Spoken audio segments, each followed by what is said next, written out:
Ci vuole un leggio perché è una canzone che ho registrato da poco, è una canzone 200 euro è stato mi costa quel coso.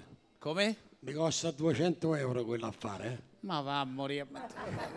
Oh, questo te lo sei ammortizzato da mo', dopo che te l'ho fatto comprare io. Sì, ma l'ho pagato io, comunque l'ho pagato. Beh, certo che devi pagarlo te, chi devo pagarlo Te lo io? devi portato a casa, ma che è? Me lo porto da casa.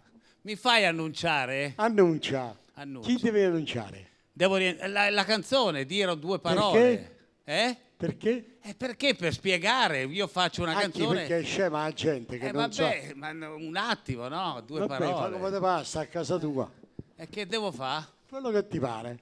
Parlo subito? Ma fai quello che ti pare. Allora, Vecchietto mi voglio... mio. Comincio da subito così?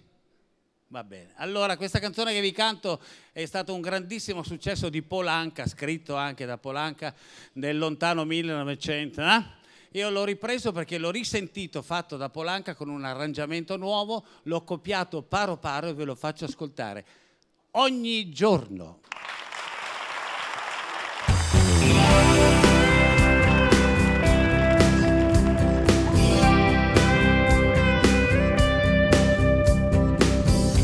Ogni giorno pensami, quando i raggi del sole ti svegliano. Ogni giorno baciami e dimentica il mondo baciandomi.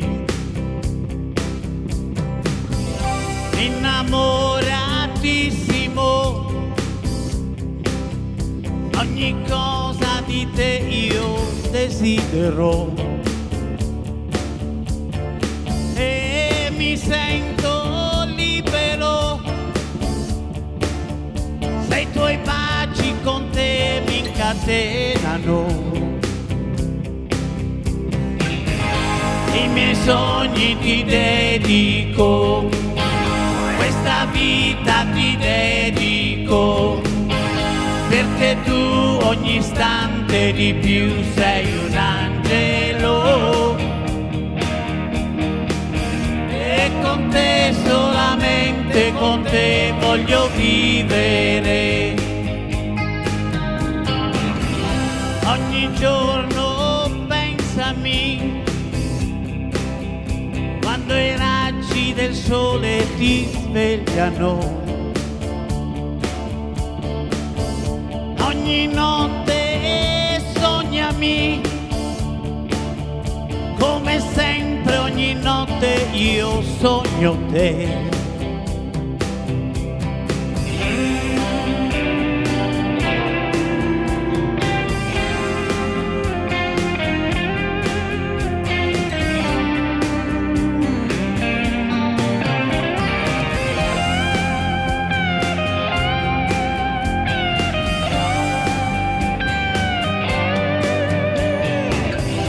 Ogni giorno pensami, quando i raggi del sole ti svegliano. Ogni giorno baciami e dimentica il mondo baciandomi. Innamoratissimo, ogni cosa di te io desidero e mi sento libero se i tuoi baci con te mi incatenano. Ogni giorno pensami, ogni giorno